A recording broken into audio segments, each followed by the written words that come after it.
Saudações, salute a tutti, sejam bem-vindas, sejam bem-vindos, sou Leonardo Magalhães e vocês estão no canal que fala de literatura e religião, história das religiões mundiais, sem caráter apologético, ou seja, não vamos pregar nenhuma religião, mas falar de várias religiões com o meu olhar, a minha opinião, né? E vamos continuar lendo aqui, né? Acho mais um vídeo para terminar o Deus, uma biografia do Jack Miles, em que ele vai abordar a Bíblia hebraica sob um olhar literário, né? Então ele vai ler Deus como protagonista de um livro chamado a Bíblia hebraica, tá? Então ele vai começar a Torá e vai seguir a ordem da Bíblia hebraica, passando pelos profetas e depois pelos escritos, né? Que aí vai ter os salmos, a gente já falou, os provérbios.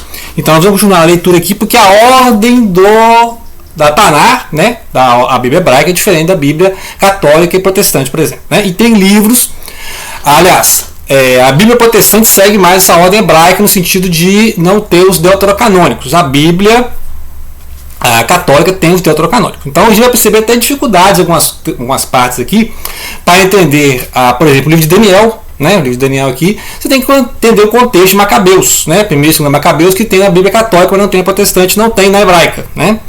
Então essa diferença de ordem que a gente está observando aqui. Então nós falamos nos últimos vídeos aí sobre Salmos, Jó, né, Provérbios. Então essa parte mais literária, mesmo poética, né? Lembrar que os Salmos foram compostos desde 1000 a.C. ali, né, o rei Davi, mas vai até a época do cativeiro da Babilônia, tá? Então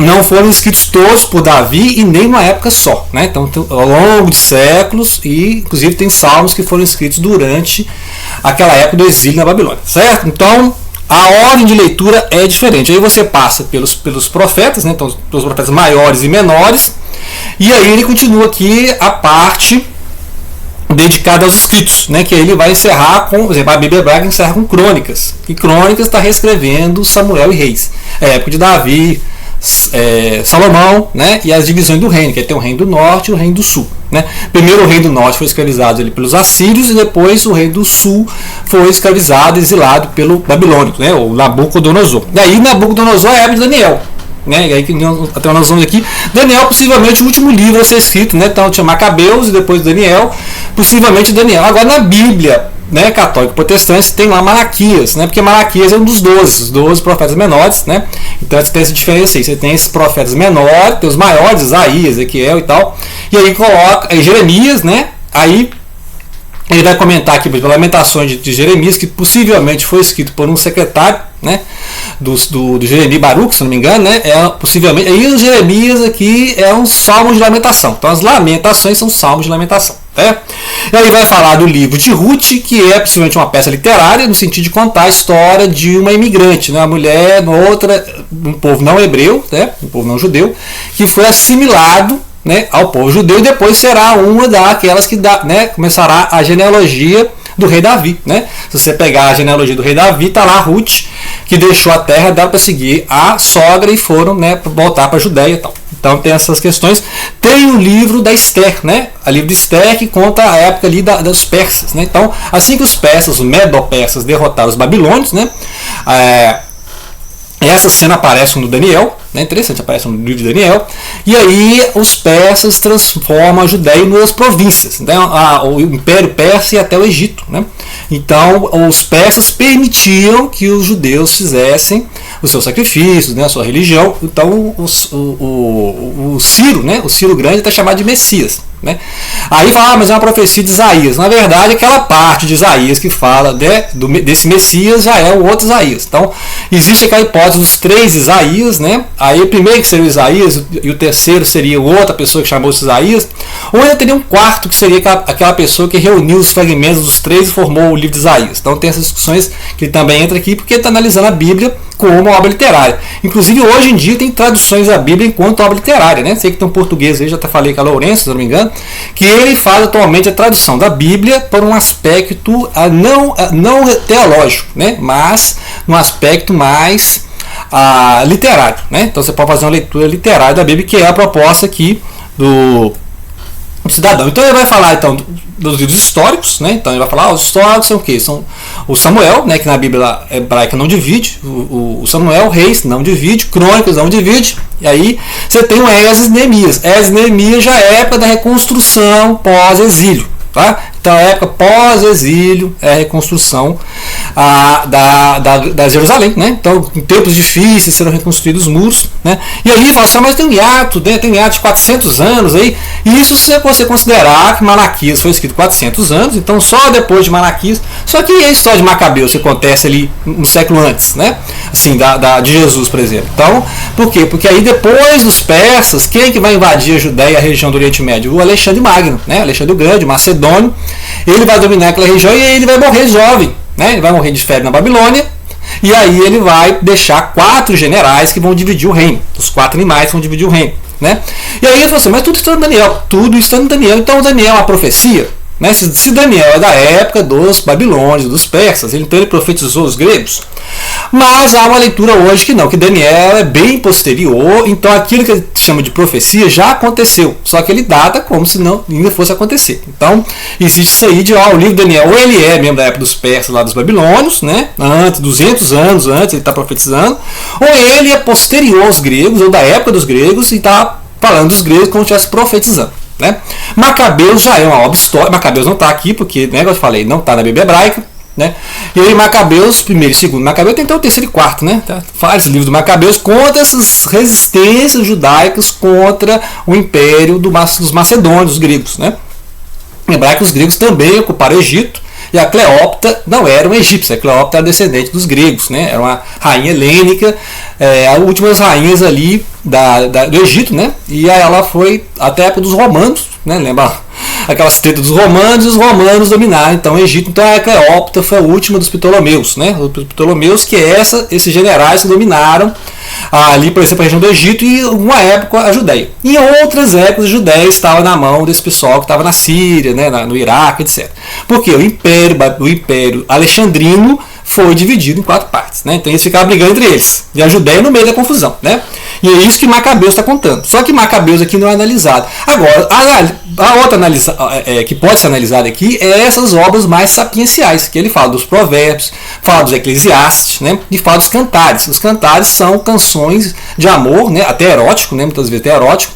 E cantares é poesia. Então, depois de obras dramáticas igual Jó, né? Depois de obras sinfônicas igual Salmos, você tem a obra igual Cantares, né? O Cântico dos Cânticos, que é uma obra mais poética, né? Com certeza muito mais poética, pode ser cantada, e são hinos de amor, né? Tipo assim, lembra aqueles hinos trovadores, né? Os trovadores, cantigas de amigo, cantigas de amor, né? Então seriam isso, as cantigas dos judeus, muitas vezes em casamento, né? Usado em casamentos, cerimônias mais íntimas e tal. Mas a leitura feita liturgicamente é de que Cantares é o amor de Deus pelo seu povo, né? Então o povo é sempre visto como uma mulher, né? Essas imagens voltam muito dos profetas, né? Quando Israel é infiel, é como se fosse a mulher infiel. Né? A gente fala assim, então a relação de Deus para com Israel é de um homem para uma mulher. Tanto é que tinha um profeta que foi obrigado a casar com a mulher da vida, né? Uma prostituta assim, para falar, tá vendo? Essa aí é a relação que Deus tem com o povo infiel. Então você aprende, né? E aí ele aceitou essa mulher, né? Uma mulher ilegítima como a legítima esposa. Né? Tem um pastor Oséias, se não me engano, tem um profeta assim. Então, é essa análise que ele faz. E o livro de Daniel é esse. O livro de Daniel é esse aí. Seria possivelmente o último livro do Antigo Testamento, né? Então, se o Daniel ele é escrito ali da época dos Macabeus, aí você tem que ler os Macabeus. Por isso que tem esse problema. Se você tirar Macabeus da Bíblia, você tem um hiato. O que aconteceu entre os persas e os romanos? Ora, os gregos. Não tem na Bíblia? Não tem Macabeus, né? Então, o fato de Macabeus ser tirado da Bíblia hebraica e protestante, você não tem esse conhecimento. Então, daí o valor que eu dou à Bíblia Católica, né? Então, eu estou sempre lendo a minha referência à Bíblia Católica, né? Cada um pode escolher a Bíblia que quiser, mas já tem vídeo aí que eu explico por que eu prefiro a Bíblia Católica, né? É questão de fé? Pode também, né? Mas eu prefiro a Bíblia de estudo católica, etc. Né? Quem for protestante, escolha a sua Bíblia de estudo, né? Que melhor te agrade. Então, esse canal aqui não está para pregar nenhuma fé. Claro que eu tenho minha fé, mas esse canal não é para pregar uma fé específica, tá bom? Tem canal aí dedicado a pegar o catolicismo, o protestantismo, ficar atacando um ao outro, né? Porque o apologeta tem isso aí. O apologeta, além dele falar da sua fé, ele tem que ficar atacando a fé alheia, né? Vocês já perceberam isso aí. Então, como não é um canal apologético, eu falo das minhas preferências. Então, eu prefiro ler a Bíblia de Jerusalém, a Bíblia do Peregrino, que tem lá Macabeus, né? Não desprezo a leitura de Macabeus, porque é muito histórico, muito interessante, e complementa Esdras e Neemias, que já é a reconstrução depois, né, dos persas ali. Então a ordem dos históricos é essa aí, ó. Você vai ler primeiro o Samuel, o Reis, o Crônicas, Esdras e Neemias e Macabeus. Tá? Agora, sabendo ter Macabeus, providencie uma Bíblia católica, tá? De urgência para você conhecer o livro de Macabeus. E aí na Bíblia católica tem outros 2 livros que não tem nessa faixa aí do gênero, podemos dizer assim, dos sapienciais. Na Bíblia católica você tem o Eclesiástico, além do Eclesiastes, né? E você tem o livro da Sabedoria de Salomão, né? Ou Sabedoria, que aí esse Sabedoria vai complementar o Provérbios, e o Eclesiástico é um contraponto ao Eclesiastes, né? Eclesiástico e possivelmente também de Salomão, tá? Então é só que é o Salomão mais velho, né? Então o pessoal fala assim, o Salomão quando era jovem apaixonado escreveu os cantares, o Salomão quando era um homem maduro escreveu os provérbios, e o Salomão quando era velho, decadente, tudo é vaidade, vaidade das vaidades, escreveu o Eclesiastes, tá? Então essa é uma possível leitura, e se você pegar essa ordem, não a ordem da Bíblia protestante católica nesse sentido aí, tá? A ordem que ele está seguindo de leitura aqui é a Bíblia hebraica, tá? Então eles colocam primeiro a Torá, o Pentateuco, igualzinho as Bíblias todas, só que inverte, aí eles colocam os profetas no meio e os escritos no final, tá? E aí então a polêmica do livro de Daniel, porque até hoje tem a polêmica da profecia de Daniel, né? As 70 semanas, tá? Teve intervalo nas 70 semanas, né? A profecia de Daniel se cumpriu na época dos gregos, se cumpriu na época dos romanos, ele se cumpriu na semana do Messias, né? Então a 70 semanas se cumpre com a crucificação, né? A ressurreição e o martírio de São Estevão, né? Então tem essa leitura, tem uma leitura que se cumpriu tudo nos gregos, né? Então não seria profecia nenhuma, seria, né? Ele escreveu depois e falou que é profecia, então o livro foi escrito assim 100 anos antes de Cristo, mas ele é datado como se fosse 500 anos, é uma leitura possível, né? Porque esse gênero apocalíptico, podemos dizer assim, já existia antes do Apocalipse de João, né? Então podemos dizer que há aspectos apocalípticos no Isaías, no Ezequiel, no Jeremias e no Daniel, né? Então esses aspectos apocalípticos de fim do mundo, né, de juízo final, já tem. Inclusive Daniel fala muito disso, ressurreição, juízo final, né, o filho do homem que virá de surgir e tal, né?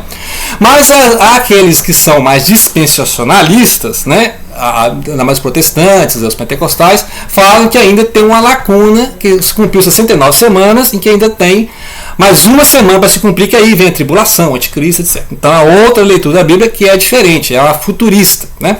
Geralmente as leituras que ele faz aqui são historicistas ou preteristas. O que é preterista? Tudo se cumpriu. Historicistas foi se cumprir ao longo do tempo, né? Então você tem igrejas que são mais preteristas, por exemplo, igual a igreja católica. O catecismo católico é mais preterista, já se cumpriu. As igrejas, tipo adventistas, por exemplo, são mais historicistas. Isso foi se cumprindo ao longo da história. Então Daniel previu a história, né? As igrejas do Apocalipse estão prevendo a história. São fases da história. Já os futuristas falam, não, ainda virá a tribulação, ainda virá o anticristo, ainda virá, né, o milênio e tal. Então são leituras que estamos lendo ainda o livro de Daniel. Então você vê a polêmica que é o livro de Daniel nesse aspecto. E aí, na Bíblia protestante católica, dá esse salto de Malaquias para os evangelhos, né? Mas fica complicado se você ler nesse sentido, porque o que aconteceu entre 400 anos de silêncio, mas isso aí é uma leitura também, tá? Isso é uma interpretação.